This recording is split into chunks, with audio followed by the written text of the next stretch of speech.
Voici les 3 éléments qui vous permettront de lire les mains de vos adversaires. En effet, ce paramètre est crucial, car mieux vous lisez la main de vos adversaires, plus grandes sont vos chances de gagner. Il est plus facile de lire un bon joueur car il a une logique récurrente. Un mauvais joueur, comme un très bon joueur, est imprévisible.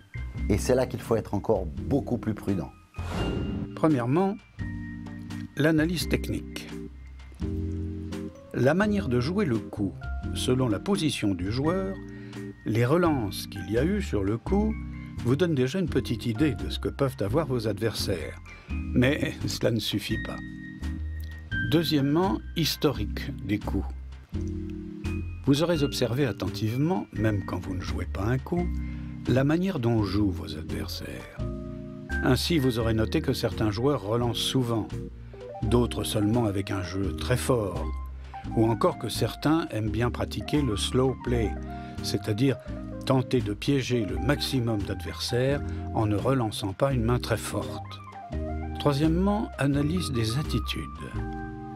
C'est la partie la plus aléatoire, car même si vous observez bien vos adversaires, ils le savent eux aussi, et font en sorte de ne rien montrer. Vous non plus ne devez pas laisser transparaître vos émotions. Attention, beaucoup de joueurs font du cinéma pour vous tromper, en jouant les déçus alors qu'ils ont un très bon jeu, ou feintant l'excitation alors qu'ils n'ont rien.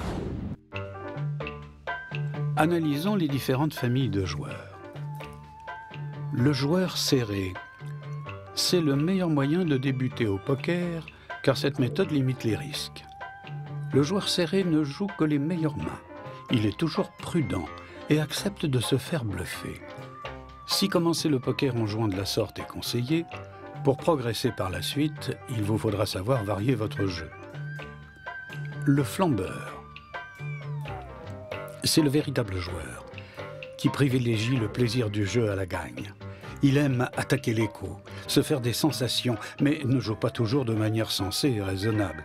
Il est capable de perdre un tapis difficilement acquis sur un coup. Le champion. Volontaire, concentré, expérimenté, il met toutes les chances de son côté. Il sait varier son jeu, attaquer quand il le faut, ne pas jouer trop de mains, mais les jouer à fond, être agressif sans être flambeur. Il prend le temps d'analyser les joueurs, de bien réfléchir à la manière dont il va relancer, aura la sagesse de passer aussi souvent. C'est le joueur que vous devez aspirer à devenir, celui qui domine sa table. Le vulnérable, c'est un joueur qui subit, qui est l'élément faible de la table. Timide, il ne relance presque jamais, se contentant de suivre les coups et se fait donc imposer la loi par les autres joueurs. De plus, en montrant sa faiblesse, le vulnérable devient la cible préférée de la table. Les bons joueurs attaqueront ses blindes en permanence. Le sous-marin. Joueur dangereux qu'il faut assez vite repérer dans la mesure du possible. Le sous-marin essaie en permanence de vous piéger. Son arme favorite? Ne pas relancer avec ses fortes mains, mais attendre que les autres misent pour empocher le plus possible. Inconvénient, on peut vite se faire repérer et de plus, on prend le risque de laisser l'adversaire améliorer son jeu en le gardant dans le coup. Enfin, le bluffeur. À ne pas confondre avec le flambeur. Si le flambeur dilapide ses jetons, le bluffeur est bien plus dangereux car il est difficile de lire ses mains. En fait, on ne sait presque jamais ce qu'il a. Attention de ne pas être tenté de le payer systématiquement. Il a tout de même de bons jeux de temps en temps. Vous pourrez déterminer votre stratégie de jeu en fonction du profil de vos adversaires.